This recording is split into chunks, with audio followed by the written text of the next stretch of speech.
What do you think, looking back on that season, so last season, was one of the biggest misconceptions of the Indiana Fever? Like, maybe it was like locker room stuff. I feel like early on, oh my like, gosh, oh my gosh, there was so much locker room talk. Oh my gosh, her body language. She was not happy. She hates this entire squad. What does Aaliyah Boston really think of Caitlin Clark? In a brand new episode of Sue Bird's Bird's Eye View podcast, Boston pulls back the curtain like never before. She opens up about her very first impression of Clark back in college, what it's been like transitioning to teammates on the Indiana Fever, and how their bond has grown both on and off the court. Boston also dives into how she supported Clark through her recent injury, giving fans a glimpse of the genuine care behind the headlines. And if that wasn't enough, she drops some eye-opening locker room stories that are equal parts raw, real, and flat-out hilarious. This isn't your typical polished interview, it's an unfiltered conversation that shows the heart, humor, and honesty of two rising superstars redefining the WNBA. Drop an AB or CC in the comments to show love for Aaliyah, Caitlin, and the Fever family. People in the Fever were like, y'all. That's not my point. There's a lot of other shit going on that players are like, this ain't where I want to be. Over there. Yeah. Yeah. Some new like shit's it's going on around there. It's a lot. Yeah. So you have players that are very significant on this Indiana Fever team that are like, I don't want to be here. This is where I want to be. Yeah. Remember when Sheryl Swoopes made headlines with her comments? Well, Aaliyah Boston may have just delivered the ultimate in-your-face response, without even trying. When Caitlin Clark first arrived in Indiana, no one was more curious, or more brutally honest, than Boston herself. These two aren't strangers, they battled in one of the most unforgettable Final Four clashes in recent memory, a night Caitlin lit it up for 40 points against Boston's South Carolina squad. And Boston admits, those kinds of moments don't just fade away. She had to confront it head-on, because becoming teammates with the same player who once torched you on the biggest stage isn't something you just brush under the rug. Instead, Boston flipped it into fuel, showing not only her competitive fire but also her growth as a leader alongside Clark in Indiana. That year, I was like, I forgot, we were like doing something. We had something, and I was like, hey, I just want to say, I'm like really upset that you like did what you did in that Final Four game. I was like, I feel like I just need to get it off my chest because like we are teammates, but I'm like, you didn't have to do all that.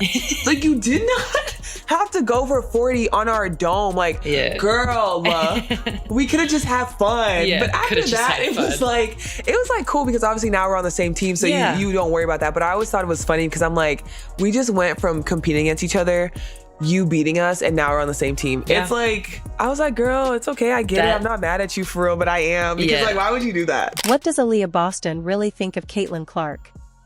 In a brand new sit-down on Sue Bird's Bird's Eye View podcast, Boston gets more real than ever before, pulling fans into the story behind one of the WNBA's most talked-about duos.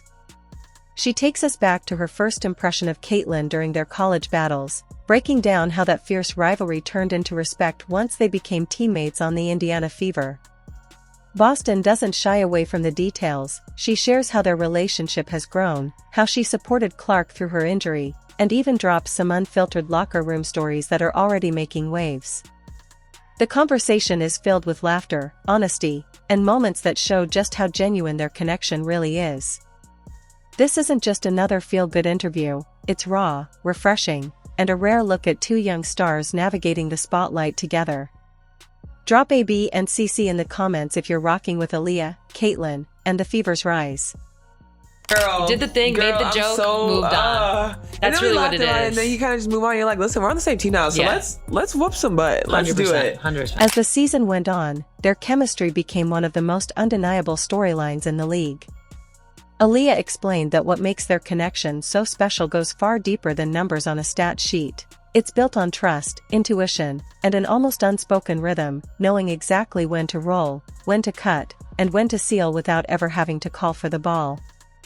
That silent understanding between them doesn't just elevate their own games, it raises the level of the entire Fever offense, making them one of the most exciting tandems to watch in the WNBA.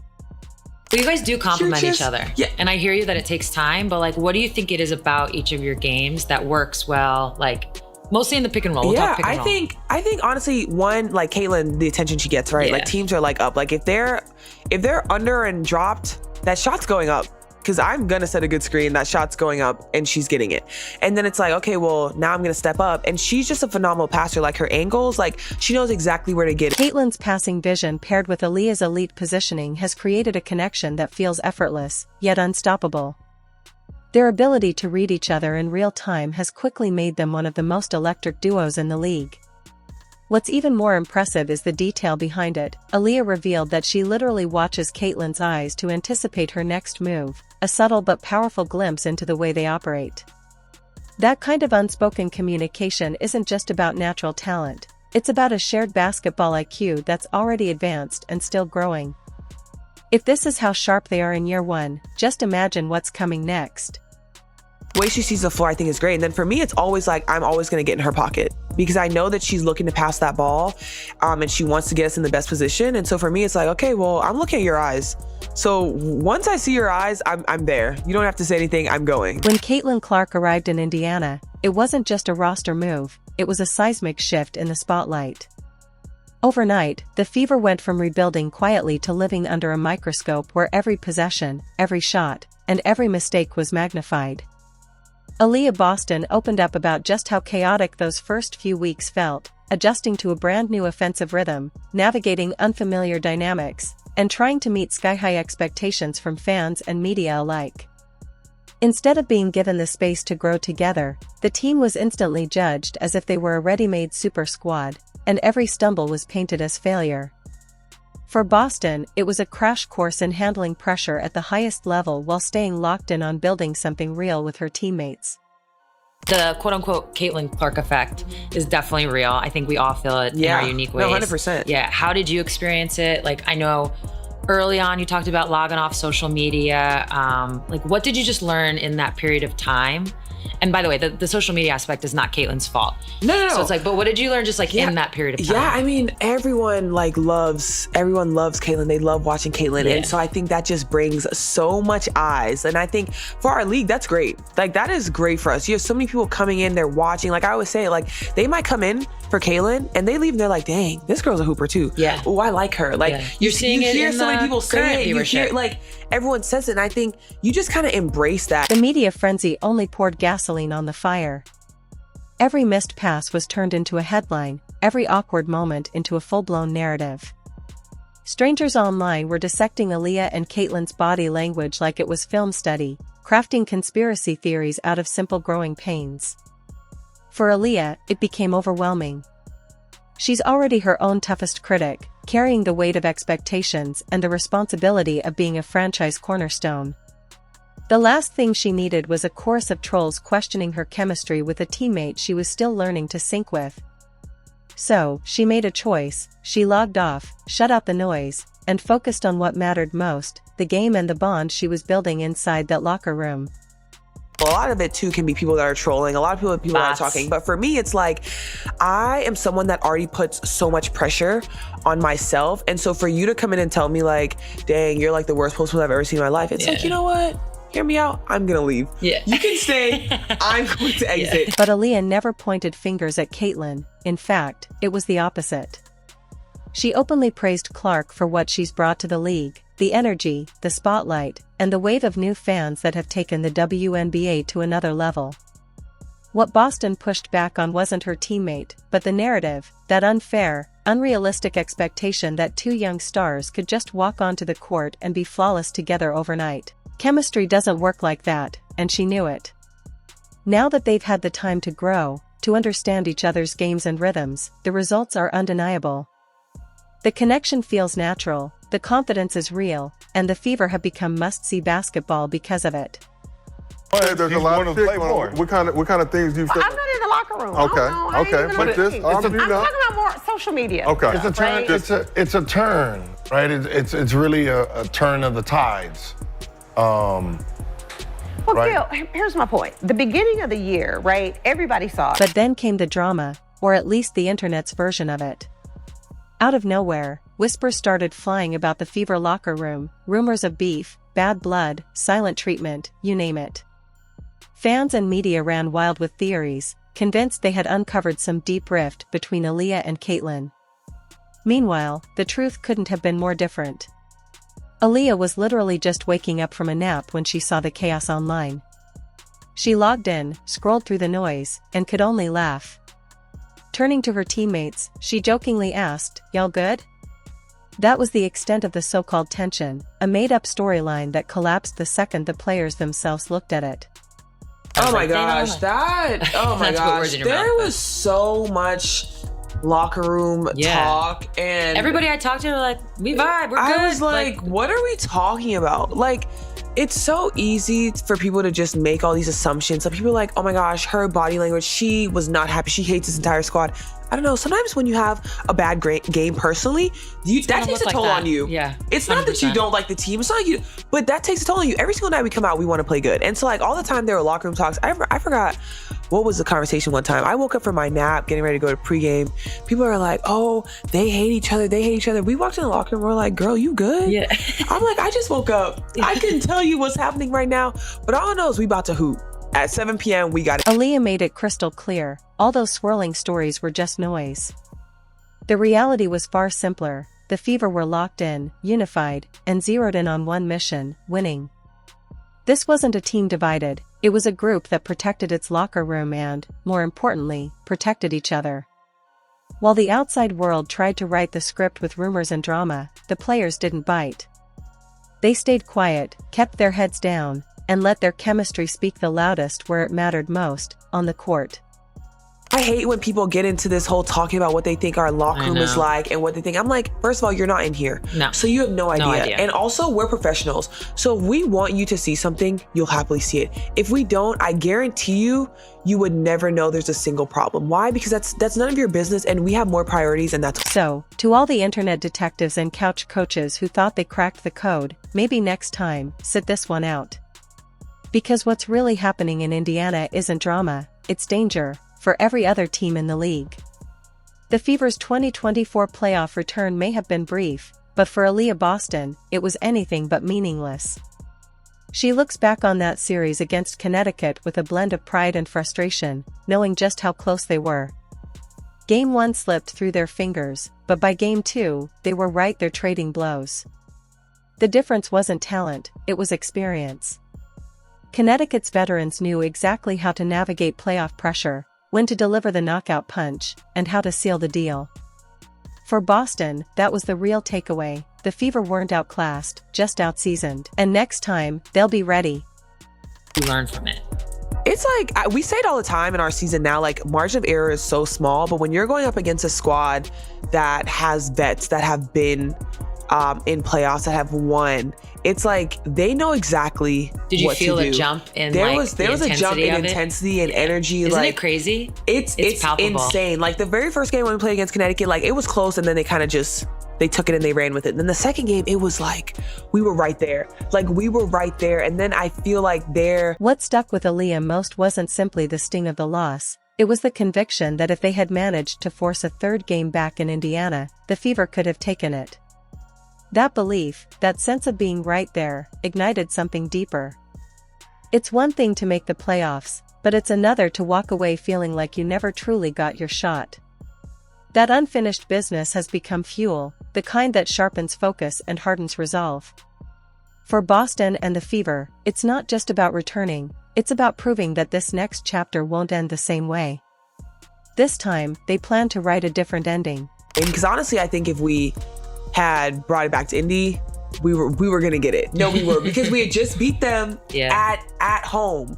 So it's still one of those that's like, dang, if we could have just gotten to that third game, I think we really would have came out and just went bananas. But I think it was a great experience for us. And obviously like this year now too, we're like, listen, playoff run, like we need that. You feel it now, you're like, I need more. Now, heading into her third season, Aaliyah says the entire mindset has shifted. The days of sneaking up on opponents or leaning into the underdog story are over. With key off-season additions, a revamped coaching staff, and the Caitlyn Clark spotlight drawing eyes from everywhere, the Fever are no longer just a young team with potential. they're a team expected to win. That expectation brings pressure, but Aaliyah frames it as purpose. Every team in the league is circling Indiana on their calendar, eager to take their shot. And Boston's response? They wouldn't want it any other way. For the Fever, being the hunted is proof they've arrived. It's a lot of change. Yes. You have a coaching change. Yep. You have a ton of, it's a big free agency year for you Yes. guys. And really overnight, what that big free agency year was, or big change was expectations change. Yes. So you guys went from like this up and coming, where it's like you're getting to know each other, to now it's like, oh, they could win the whole thing. Yeah. Yeah. So what was the experience of essentially becoming like, instead of being the hunter, you're now the hunted? Yeah. It's crazy, but I feel like it was definitely expected. She's crystal clear about what it takes: chemistry, consistency, and zero excuses. Injuries, lineup changes, outside noise, it all comes with the territory, and Aaliyah refuses to let any of it be a crutch. The Fever's mindset this season isn't about simply showing up and competing, it's about making a statement. They're here to dominate. And as Aaliyah puts it, once this team fully locks in and figures everything out, it's going to get scary for the rest of the league. Added in Caitlyn, right? And everybody's like, oh, like they're gonna be this, and this. And now everybody's like, oh, you know what? We're gonna prove you wrong. Like, hell no. Like, that's how it is. And then this year too, obviously we go in the free agency and everybody's like, yeah, like they got, for us, we always think like you have to approach every season with like, we're winning this whole season. So that was our mindset. And I think when you look at expectations, once again, expectations come from everyone outside. Cause like in our circle, we know exactly what we want to do. We also understand that it's a process. We understand that new faces, new coaches, like different style play for people joining us. It's like people need time to figure it out once again. But when you do figure it out, it's going to be scary. And the 2025 season hasn't exactly played out like the Fever's dream script. What began with sky-high expectations quickly collided with reality, a reality shaped by a wave of injuries, none bigger than the loss of Caitlin Clark. For a young team still finding its identity, losing such a central piece mid-season could have easily unraveled everything. But according to Aaliyah Boston, this group doesn't flinch. Instead of folding, they doubled down on grit, leaned into trust, and kept grinding, determined to prove that their story isn't defined by setbacks, but by how they respond to them. It's definitely been a struggle. But I think just at the start of the season too, like, you know, you have your start of the season meetings and you're talking. And for us, it was about, listen, like no matter what happens in the season, it's next woman up and you have to be ready. And I feel like obviously struggling with injuries and then, you know, you sign people and then they leave and it's like, listen, like whoever is next, be ready to play because it doesn't matter. Like the games still keep coming. Like you still have to be ready. She explains that from the very first day of the season, the message was simple and unwavering: next woman up. Injuries happen, that's part of the game, but excuses have no place in the Fever locker room. Whether you're a starter or a role player, the expectation is the same: be ready, stay prepared, and step in when your number is called. That mentality, Aaliyah says, has been the backbone of their resilience, the reason they've been able to keep battling every single night despite missing key pieces. It's not about who's absent, it's about who's willing to rise. Yes, specific to Caitlyn being on the floor, off the floor. And I saw you talk on your own podcast about like the spacing and how different it is. But when you're entering a game, like your mental prep, how does it change? Because it's two different systems essentially. Still, losing Caitlin Clark wasn't just about missing a playmaker, it altered the entire rhythm of the Fever's offense. Aaliyah opened up about how different the game feels with and without Caitlin on the floor. When she's out there, every player has to be on high alert. The ball zips around quicker, the tempo kicks up a notch, and opposing defenses are forced to stretch in ways they normally wouldn't. It creates a whole new energy. As Aaliyah put it best, when Caitlin's playing, be ready to run. Honestly, like when C is on the floor, I'm like, listen, be ready to run. Be ready to get out. Be ready because she's looking. She's looking. She wants to play fast. Super early in the offense. And like we do that too as well here. But I think sometimes too now without her, like we can get into like a little more half court execution, make the defenses work a little bit harder, first side, second side, third side. And then I think when you have like Kelsey, when Kelsey's playing in transition, get that ball up to her and make her I've never seen anybody so bouncy. Like she is unbelievable. And then when what you is in put those her shoes? in screens, it's like what do you do? Bouncing all over. She is moving. She's making the right read. And it's like, listen, and she's scoring the ball at a very high level. Without her, the game naturally slows. The Fever shift into more half-court execution, cycling through multiple options and making opponents work harder, deeper into the shot clock. It's not necessarily better or worse, just a completely different style. And learning how to thrive in both systems has given Indiana something invaluable: adaptability. Aaliyah points to that flexibility as one of the team's biggest strengths in an otherwise up and down season, proof that no matter the pace or personnel, they can find a way to compete. She's on the floor, like she's looking to get up. People can be like, listen, I don't need to outlet because I know once we rebound, we're getting it up. But I also think it, once again, it's like puts people on their toes because they're like, whoa, I need to find Kelsey in transition. I need to find Ari now. Like we got to find Sophie and Lexi knocking down threes. Like it's different, but I think everyone is once again finding their own rhythm, and that we just did a great job of like putting it all together. But let's be clear, Clark's absence hasn't just been a tactical challenge, it's been an emotional one. Aaliyah admitted how hard it is to watch a teammate go down, especially someone as competitive, invested, and game-changing as Caitlin. Still, she knows Clark will be back, and that belief fuels them to keep pushing forward. Every gritty win they can grind out now is one step closer to being battle-tested and playoff-ready when she returns. And what's helped them survive this storm? Veteran leadership. Aaliyah was quick to credit players like Natasha Howard, Kelsey Mitchell, Sophie Cunningham, and especially Sydney Colson as the glue holding it all together. Whether it's calming nerves in tense moments, setting the standard in practice, or dropping the perfect joke to break the tension, those vets have been essential in keeping the Fever grounded, focused, and upbeat through the toughest stretches.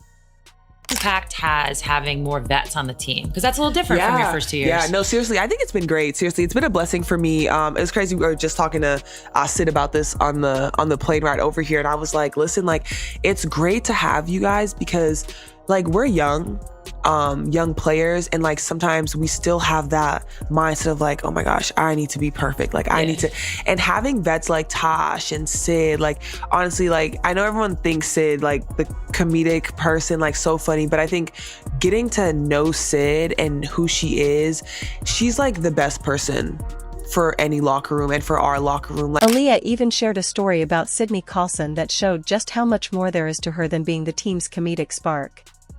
Behind the jokes and lighthearted energy, Sydney has an instinct for leadership that goes beyond words. She knows exactly when to speak up, when to quietly pull a teammate aside, and how to deliver the kind of message that resets someone's mindset in an instant.